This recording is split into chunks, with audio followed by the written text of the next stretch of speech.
Ladies and gentlemen, hello and welcome to what promises to be a star-studded, action-packed session to close this day of the GESDA Summit.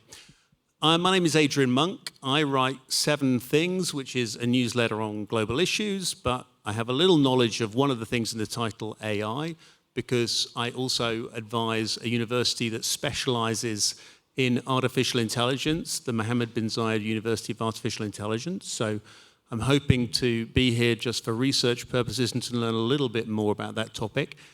I think for those of you who are active on social media, you're allowed to look at your phones in this session if you're tweeting or sharing on LinkedIn, okay? You have permission. It's hashtag GESDA Summit, okay? So want to get the word out. We want to make sure that this summit gets the attention that it truly deserves. I want to introduce our incredible panel. I'm joined by Kate and Charles Oppenheimer from the Oppenheimer Project. And the clue is in the name.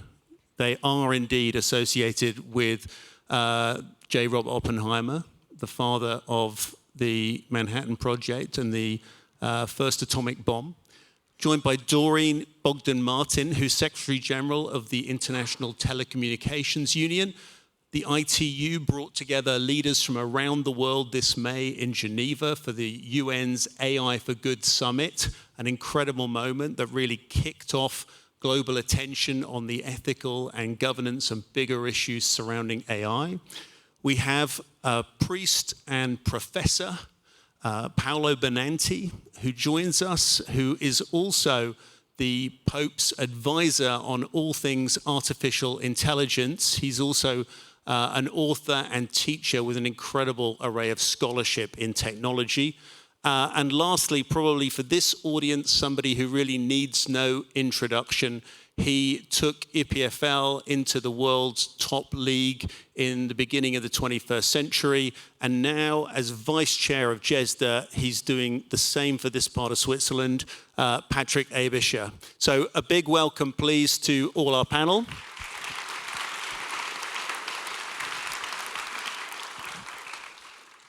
And members of the Oppenheimer family, I'm going to start with both of you, but perhaps we can start with a little bit of history. 1943, 80 years ago, Los Alamos set up, the atomic bomb research process started. Charles, can you tell us a little bit about that moment in time when it all began, if you like, for the family, and what you're trying to do with the project and that legacy? Sure. Thank you.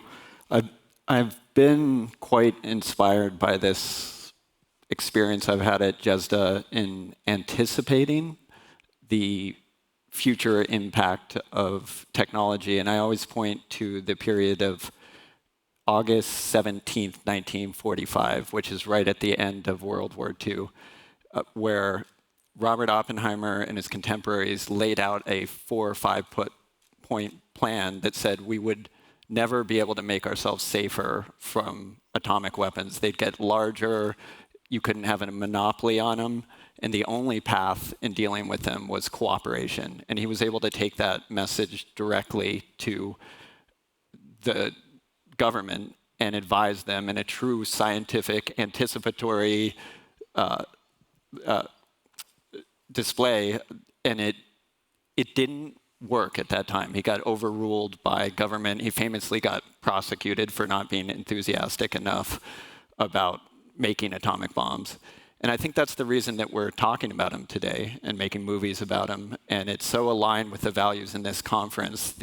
This, to me, represents the opposite of that, when there's groups of government, scientists, business people coming together and saying that we can make technology, but we can also manage it in an effective way.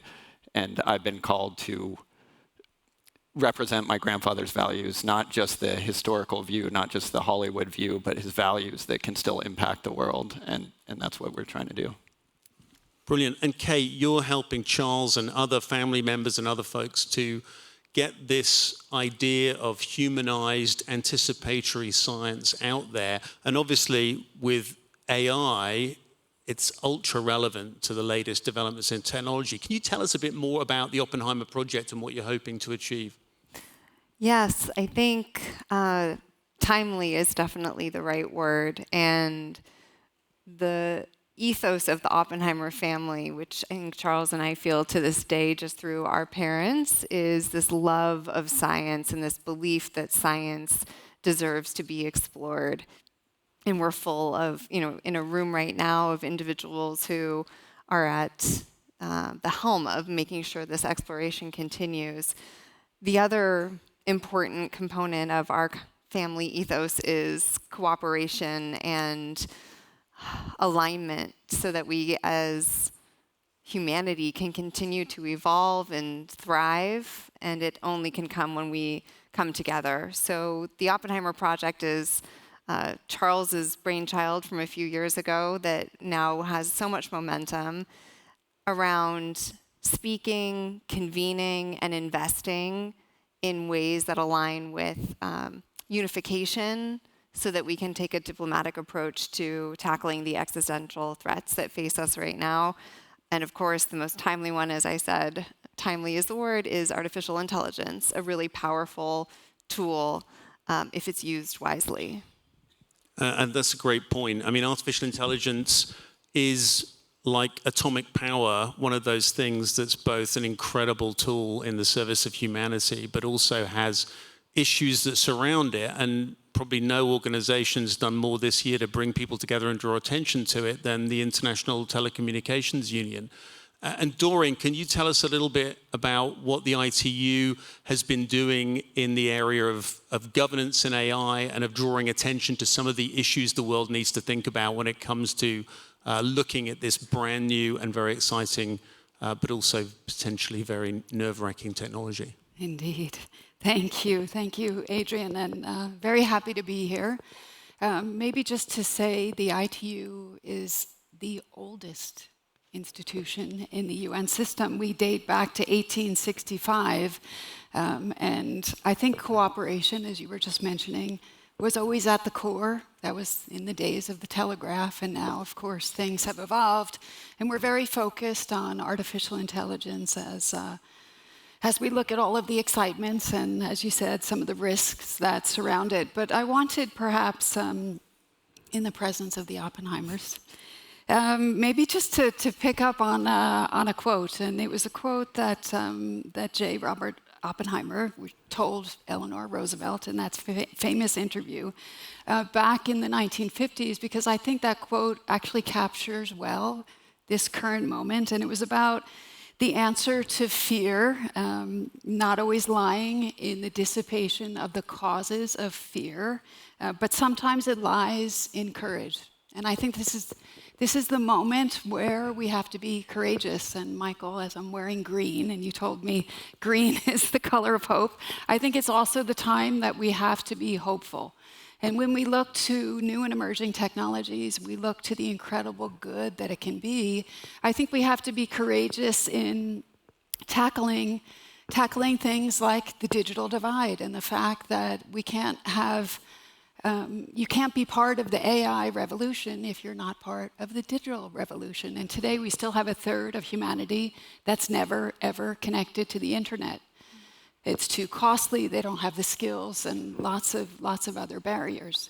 I think we also have to, let's say, be courageous, and I know you had lots of discussion on this morning, in finding the ways to balance that risk that we have to address because it's real, but in not stifling the innovation and letting the benefits of AI flourish for the greater good of humanity.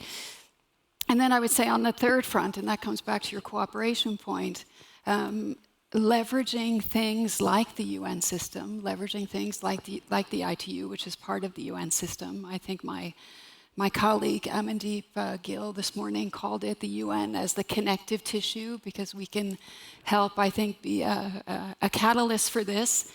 And that's why events like AI for Good are so important. We've convened some 40+ UN agencies, other partners, stakeholders, and we're looking very concretely at the benefits of artificial intelligence for each and every sustainable development goal. And as you mentioned, this year in particular, we had much focus on governance challenges and how we can tackle those challenges as a global community.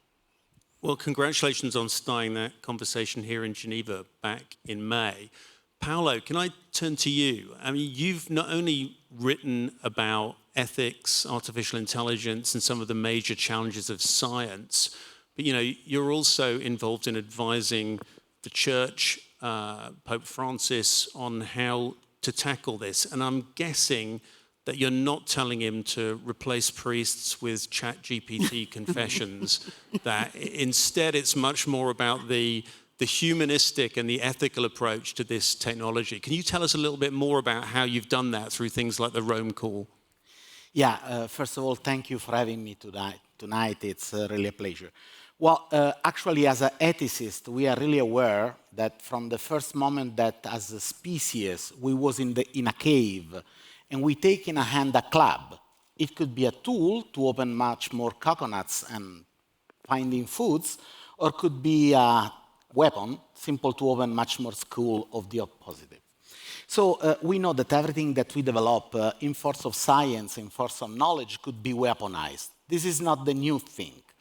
But starting from the late 80s of the last century, we simply become aware that the kind of technology that we are developing, like network and computer that are so strictly interconnected, has to be watched in another ethical perspective.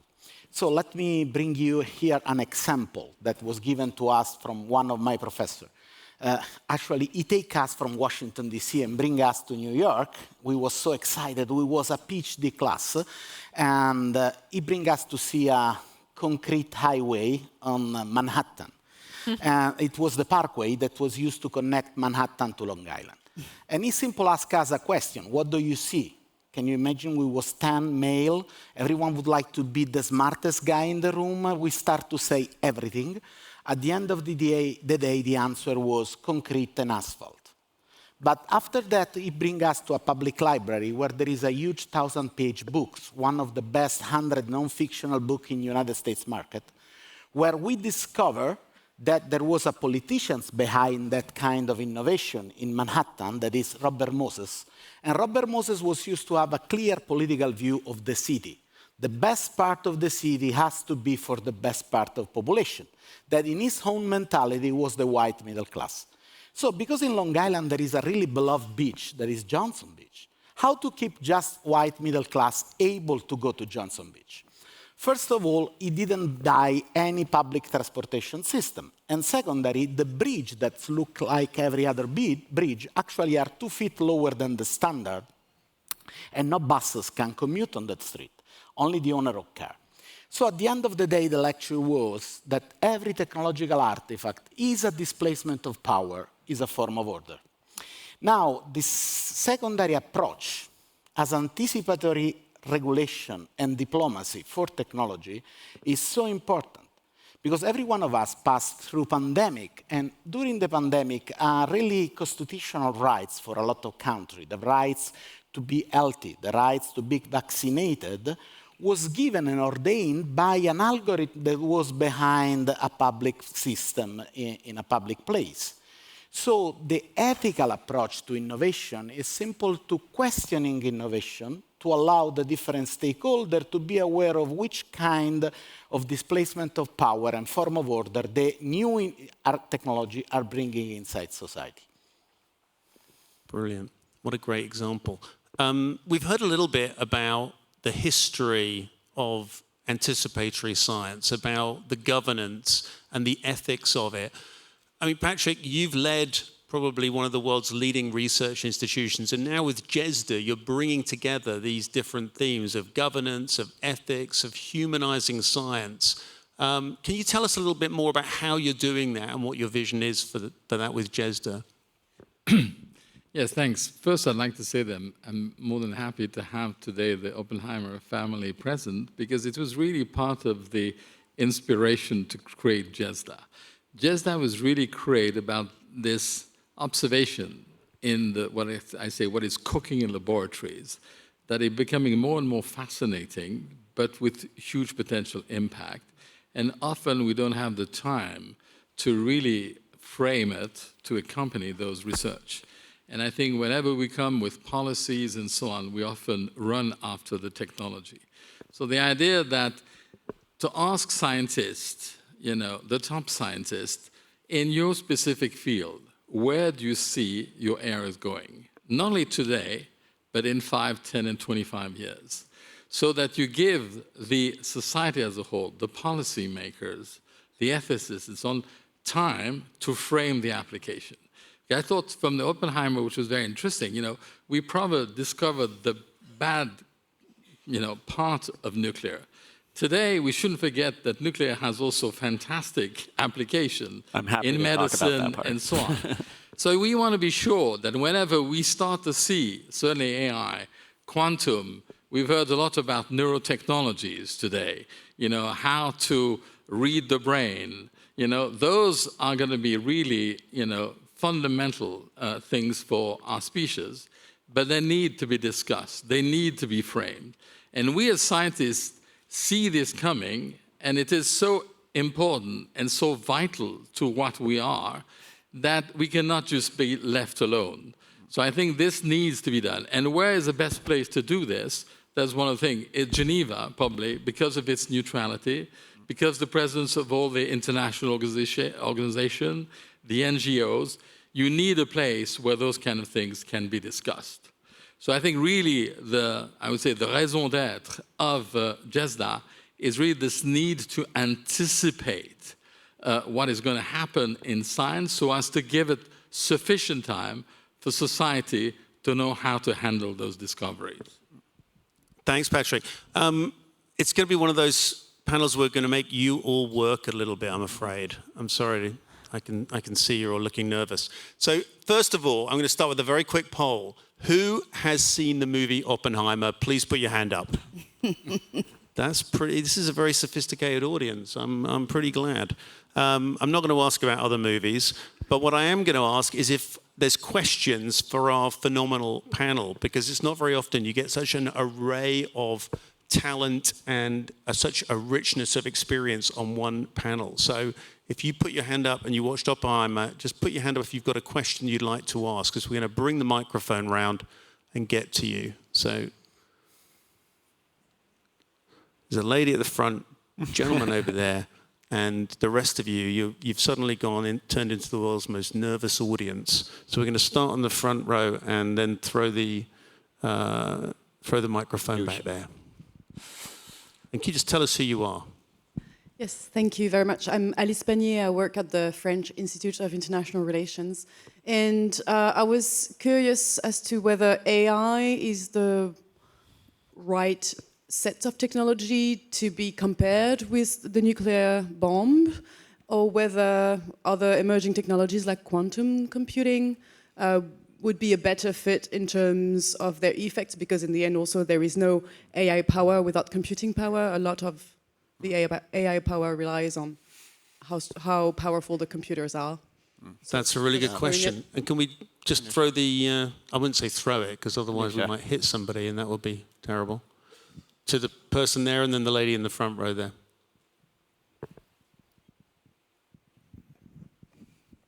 Thank you. So my name is Anusha Ansari with X Prize Foundation.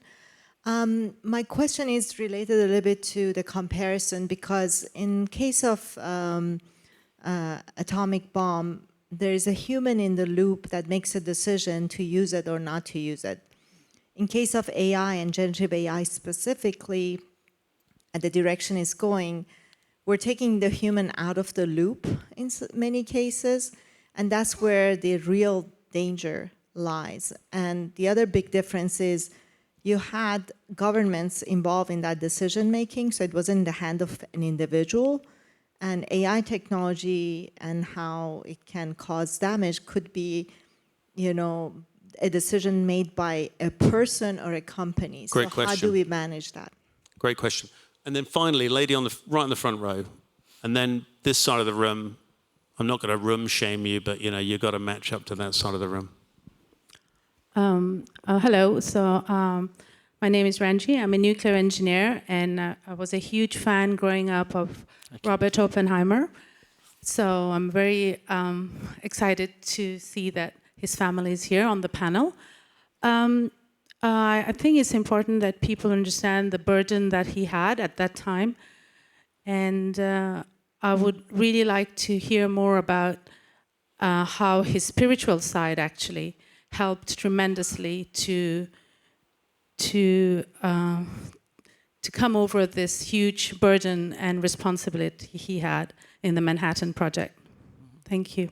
That's a great question, and it's a really nice cue to ask both Kate and Charles maybe about that family connection and that spiritual side of J. Robert Oppenheimer, which kind of influenced, I'm sure, his approach to this incredible technology. Sure. Yeah, I think it is important and not widely understood how spiritual Robert Oppenheimer is, both in his education, which was broad across humanities, arts, and that's almost what he symbolizes, right? The weaving of arts, spirituality, and science together. And he really relied on that when things got hard. When you're leading a project, you're doing your duty in war, a terrible duty to make powerful technology that he fully understood what the impact was and understood the risks, that he was able to fall back on his thoughts. And it makes me think of the gap between Western mechanistic rationalism that says we can predict everything out of the universe, and traditional thought for thousands of years that have said the solution to our problems is people coming together. And when he ushered the technology into the world and we had to deal with it, he ultimately said that the only way to deal with this is through human unity. That was the answer, and it's always our answer, and it's never a technological only question. The question about is AI and nuclear technology the same? It's not the technical details of that, it's how we're going to work together about it. Although I do view them quite differently, and every tool, nuclear technology, can be used for abundant, clean energy, which I'm promoting and investing in, or bombs. And we would need more energy and less bombs. So that's one way to deal with it. Great. Kay, I mean, is that spiritual side something that you're able to incorporate into the Oppenheimer project as you move forward?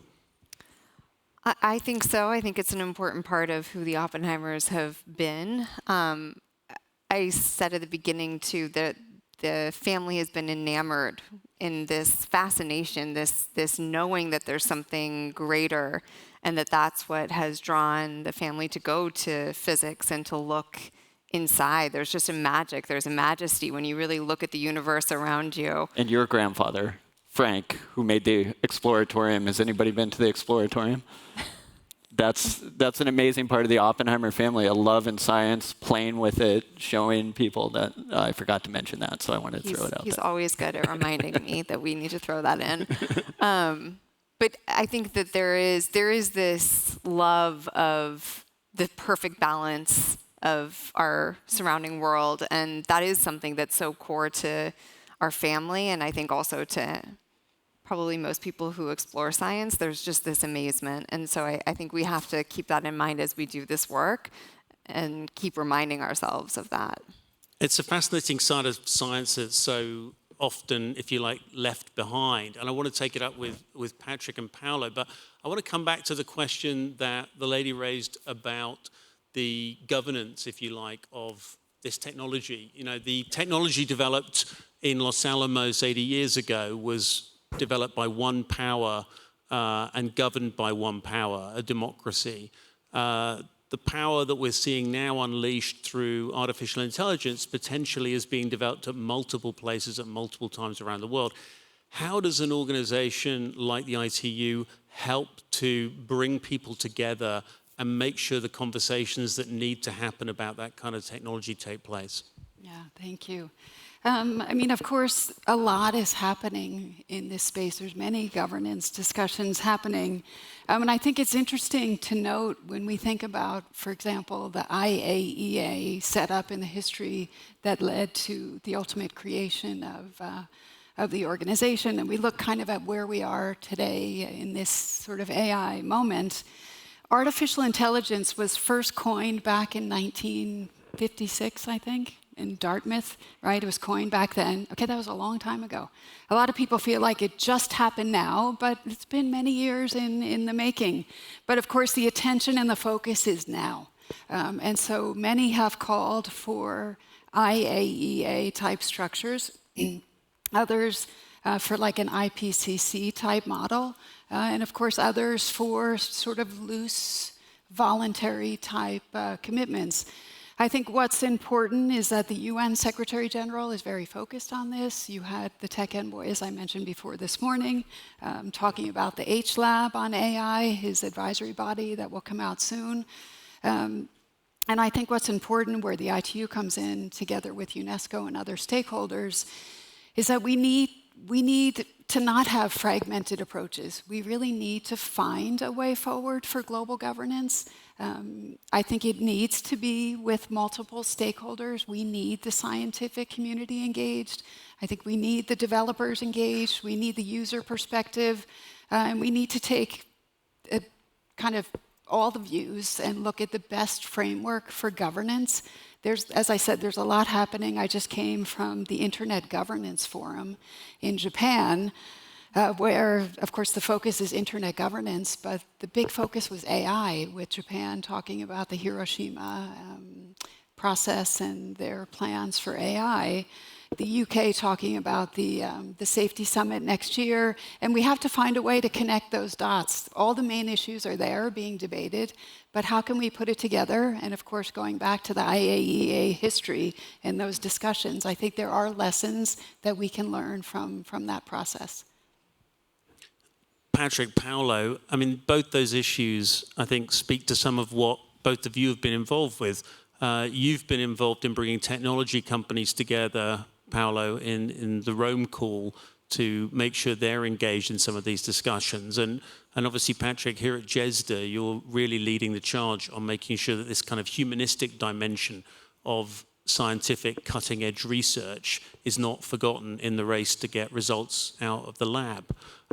Maybe, Patrick, I can turn to you first, and then Paolo, bring you in. Yeah, it's just, as I say, it's not only the issue of scientists on their own, it's really to bring society. I thought it was important, the question that was asked about, is AI more important than other technology? I think as GESDA, we've kind of came up with at least 3 or 4 very major issues that are happening. And certainly AI and quantum is something, and certainly AI is already today, and quantum probably very quickly, and that's why we're creating this Open Quantum Institute here at CERN to try and really to discuss about, the uses of this technology. But I'd like to say let's not to separate those in silos. And also, if you look at the second issue that GESDA is looking at, is human augmentation.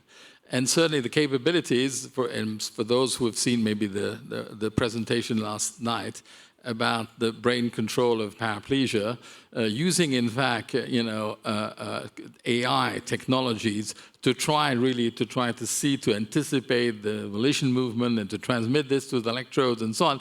So it shows what something was happening today is the convergence of technologies, which is happening and is affecting. So I don't think we can isolate them by themselves. I think it's very important to see them as a whole. And certainly, last but not least, eco-regeneration, which is also. So at GESDA, we're trying to see, to look at those overall big themes, see what are they emerging, and through the radar you may have seen, all those, where do they stand now, and when do we really need to come with appropriate governance to, kind of frame those so that we can ensure there's utilization for the good and not for the bad. And I think this, and probably you would have to have specific governance depending on the technologies. And again, this is the perfect city to be there. For example, we had a very interesting discussion today about neurotechnology, to which extent we need to, if you talk about human augmentation, should we work with an organization like WIPO? Are we able to take patent? This will certainly, influence the utilization of those technologies. Those are the complex issues.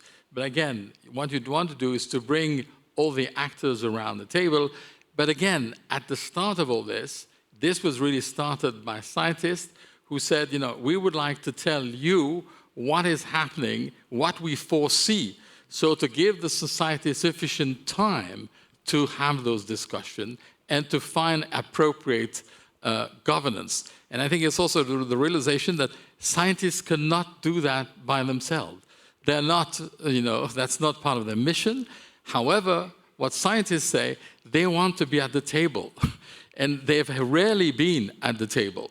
And I think we're critical actors because it comes from those laboratories, those disruption. And I think we want to be an active, responsible, participant, realizing that we need to rely on the whole ecosystem present here in this town. Great point. And Paolo, we've talked about the people maybe missing from AI decision making. How does what you're doing kind of put people back into that process? And how concerned are you that people are not getting properly represented as AI moves forward? Yeah, I would like to make a step back because, it's not a matter if AI is more important than other technology, but it's important to recognize which kind of technology is AI. Because if we look at the history of technology, we have to recognize that usually we develop a special purpose technology because we have some needs. For example, we are hungry and we would like to cultivate every day better, and we develop technologies. But there are moments in the history of the human beings in which we develop technology that are not general purpose, special purpose, but that we can define special purpose technology. Historians are debating if the wheel was the first general purpose technology, but for sure electrical power, chemical power are general purpose technology. They are not used to do one thing, but everything in the process will be used with that kind of technology after it was invented. In that sense, AI is the next big candidate to be a general purpose technology. That means that could be infused in every kind of technology that we can use. That is more general than not important, but because it's general, has to be taken in account. And then coming back to the things that you are saying, okay, actually the big power of AI, if I have to tell it in a really simplistic way, if I apply AI to a series of sensors in International Space Orbit Station, and AI is able to achieve the anomaly inside the vibration of the different part of the space station. And it can simply predict which piece will be broken in how many months, hours, seconds, and things so on. But if I apply the same thing, technology, not only on data produced by an engineered system that has not so much degree of freedom, but if I apply this kind of technology to a strange system that is carbon-based, as we are, that is naturally based with freedom, the AI is not only predicting what people will do, but is also producing a certain kind of behavior. Like everyone is experted with, because if you go to buy something online, the advice maybe you are interested to is not only predicting what you are interested to, but is producing 18 to 25% more of selling of a goods. So this idea that AI applied to human behavior could be like a huge nudging system make the scenario much more complex, because the problem now is a user interface problem.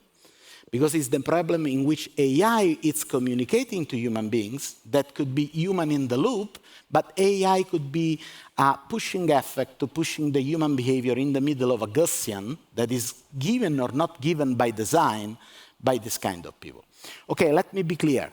That could be really good.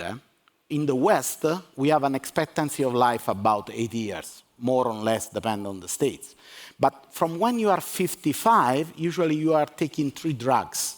And if you are in a chronically ill, the quality of your life is depending on how much you stitch to the therapy that someone gives to you.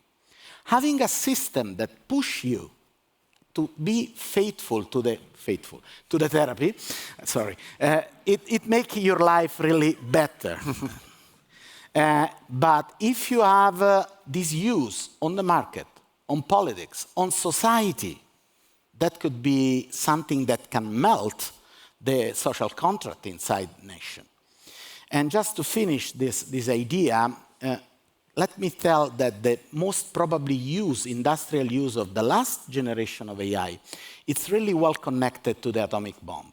Because, you know, when ENIAC, the first computer, was developed, one of the developers of ENIAC write to one of his colleagues telling, wow, ENIAC, it's unbelievable.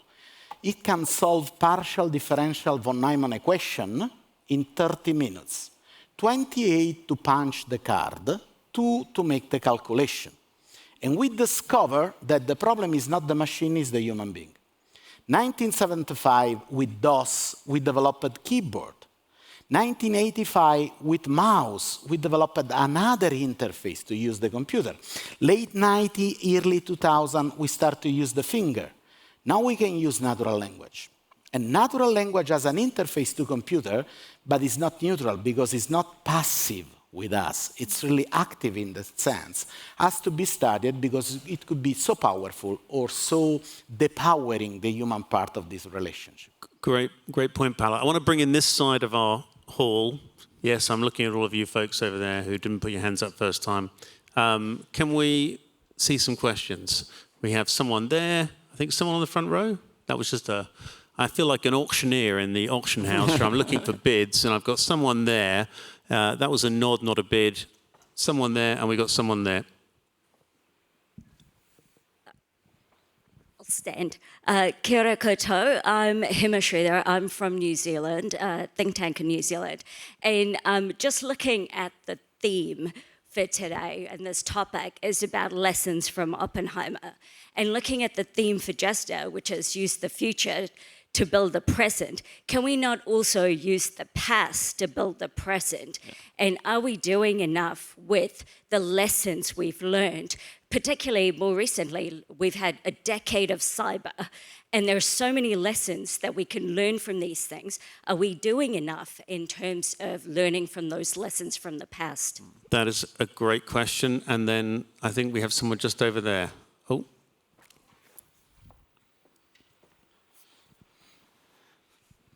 Jean-Marie Guénaud. I would like to know whether AI is a proliferating technology. We saw that nuclear bombs didn't proliferate partly because of legal framework, but also because the engineering, I mean, there were lots of obstacles to actually make a nuclear bomb, produce the fissile material. What are the points where proliferation of AI in a negative sense can be stopped? Is it the chips that will prevent any malevolent actor to use AI because they won't have access to the most advanced chips, or is it any other aspect, or access to massive data? I'd be interested in the... Great question, and probably one more quickly, I think just there. Yeah, hi, thank you. So there's been discussion about sort of regulating AI or things like this to ensure that we are getting the most benefit while reducing the threats posed by AI. But once those benefits are realized, is there things we can do to ensure that those benefits are equitably distributed, both globally and sort of within populations? Okay, some great questions to close our panel up. I'm going to turn maybe first to the Oppenheimers, sure, because that lessons of history, I think, you know, you're embodying those lessons, and the work that you're pushing forward is hoping to make sure that all of us take them on board. Spend a lot of time talking about that question lately, and it's my hope that the clarity of the past can influence the future, especially because it's so hard to understand what to do going forward, but sometimes you can go back. And I know that with the lesson of nuclear fission, it was so clear to the scientists how you could avoid an arms race by controlling fissionable material and international cooperation. And the fact that we didn't do that when you're talking about a weapon that could still destroy the world to this day. And there was a question about how comparable is it to AI. I personally think that the danger is not, it's unbelievably more dangerous to have a nuclear weapon designed to kill hundreds of millions of people pointed all over the world to this minute that hasn't been resolved due to lack of human coordination. That is not the same as AI. I mean, they are both tools, but the level of threat is extremely is an extreme level higher, and the path to not having an arms race is very clear through the type of cooperation we got to through treaties. And the promise of nuclear energy is also extremely high. So I found myself investing in it and promoting the fact that we could transcend our carbon and climate problems through the same type of engineering of making more energy and less bombs. And I think that is what the best thing that we could do from learning from the history, but it doesn't make it easy. Like us sitting on a panel saying we should get along and we should advise the president, the politicians is a very important start. And we had the opposite of having scientists persecuted. The US did the worst job that you possibly could do. So that's an anti-pattern. And we can only hope going forward that the cause for unity is possible. I find myself drawn to the hardest problems in the world. How can we cooperate with China and Russia right now? Not when we're best friends, but when it's hard. Like that's the challenge in front of us. And what do we do with AI? We can't learn everything from the past. Can you guys figure it out? Kate, maybe just a reflection from you on those lessons from the past. I mean, you're part of that history and you're bringing that history to contemporary conversations about a technology like artificial intelligence. So how does that resonate? And when you speak to people, do you find that there's an awareness and appreciation for those historic lessons coming out? I think it's helpful to really paint the picture of what we've lived through and the impact. It's truly catastrophic. And unfortunately, we are able to study it. It happened, and we have the ability to really put ourselves there emotionally, empathetically, and understand what could happen moving forward. There's a lot of focus on what's happening right now, and when we actually do reflect back on the impact of innovations from history, that is when we can all feel it, and we can all understand the weight of cooperation, why it is so important, so that we can create something different than what we've had in the past. And I think I come from a psychology background, and there is this analogy of carrying your past with you and then being surprised when it creates your future. You can't forget about your past. You have to realize that you're holding on to that baggage so that you can let it go and recreate your future. And that really is what we are trying to do. Thanks so much for that. I'm not sure if we have experts on proliferation on the panel, or if anyone wants to come in on that. Patrick, you might know a little bit on the about proliferation of AI, I think we have to admit that despite the fact that we had a lot of specialists on AI last year in our radar, to be honest, we didn't, anticipate ChatGPT coming that fast. So I think it says that you have to be a bit humble about it. So whenever we talk about the future in science, I think you just have to take this. So now we talk about AI, which is a database AI. But if you look at the radar, there's a whole set of new AI coming, some of the neural-based AI, where data may not be as important. So there are a lot of things that are coming, and it's difficult because we're thinking always with today's. But what is seeing me as a neuroscientist, for example, the neuroaugmentation is really something, that is really questioning, but also potentially extremely exciting. Can we push the species behind so that AI becomes very different? So I think, again, we have to be very careful. We think with today's, and I think we should really, and the purpose of GESDA is to think about tomorrow. Now, there's a lot of lessons from the past, but I think the raison d'être, again, is to anticipate. And it is very difficult in each field. What is fascinating with the scientists, as scientists, you can more or less say, because you write grants for 3, sometimes 5 years, so we can somewhat anticipate. Anticipate that 10 and 25 is much more difficult. But at the same time, you have to have the courage to try to see if you want to give it the time. So I think let's be careful and not just be boxed in one issue. And AI is today's issue, and it's a major issue. We all agree and have to find a proper governance. But what we've heard today about the future of organoids, the humanizations of non-human primates, and there's many things there, that will probably could fundamentally change who we are and how we interact. And I think AI is only the beginning, and I think to some extent speaks for the raison d'être for something like GESDA. Thanks so much. The ITU has experience since 1865 of engaging with technology. What does that history help you when it comes to grappling with a technology like artificial intelligence, Doreen? Well, not to kind of distract the conversation, but just to throw in another kind of technology of the moment and also looking to the past and anticipating in terms of the future, space. So 1957, the first satellite goes into orbit, and it took a number of years before international cooperation was established in the field of space. The ITU has been regulating communications frequency spectrum for more than 60 years, but it happened.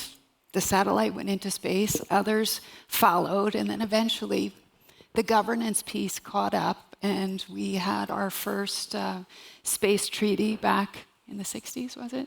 In the early 1960s. And I say that because there's so much happening in space as well. We have tens of thousands of things up there, and it's raising also new issues that we need the support of the scientific community as well. Things like orbital debris, things like space traffic management, things like global frameworks to address the new constellations out there. So I think we can learn from lessons of the past to try to address the issues that we're currently facing in the field of AI as well as in the space field. But I wanted to pick up on one other point that was raised by someone over here that had a question about equality and being equally distributed. And I think that's a big thing for AI today. We have to recognize that the global south is not part of this conversation.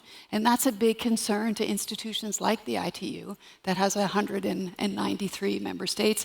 That's one of the reasons we do AI for Good, because we try to bring all global players to the table.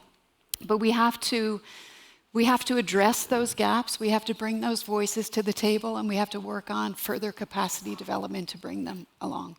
That's a great point, and I wanted to bring Paolo in at last on that point, because the church obviously has roots in communities in places where the internet has yet to penetrate.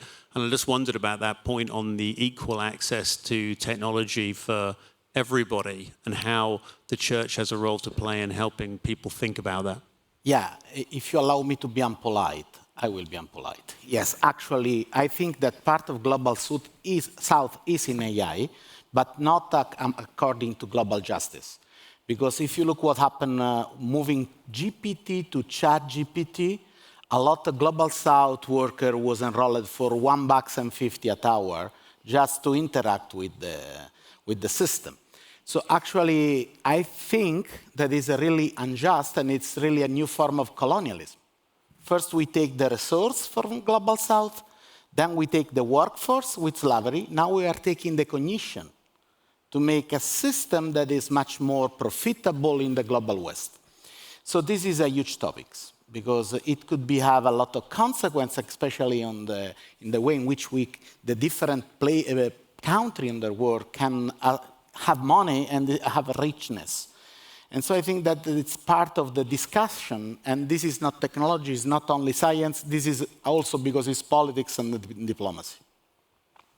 Thanks so much. And to all our panelists, thanks for bringing us through a conversation that embraced spirituality, humanism, governance, and science, because I think bringing all of those elements together is a key part of what this summit is trying to do. And maybe just the last word from Patrick as Vice Chair of GESDA in this day of meetings. Patrick, what's your reflection, having heard the proceedings of today? That science cannot work in a vacuum, that science works faster and faster, and there's an urgency to have this kind of debate. I think for the first time, I think in our probably in our species history, we're going to some very fundamental. The nuclear, to some extent, were the first eye-opener. And I think we see many more technologies that have great potential application, but also that need to be controlled and mastered if we don't want to hurt, our species and the planet we're working on. I think there's this urgency, and I think if GESDA can bring something to the table by telling and trying to inform people of what is coming so that they give us sufficient amount of time while doing it to frame the application, I think we will have done what we want to do. Thank you. Brilliant. Ladies and gentlemen, at 7:30 in this room, we have a documentary screening for your viewing pleasure. So if you'd like to come back after the reception to watch The Day After Trinity, it's a fabulous way to finish your day at GESDA. In the meantime, if you would please join me in thanking Kate, Christopher, Doreen, Paolo, and Patrick for sharing their insights with all of us this afternoon. Big thank you. Christopher.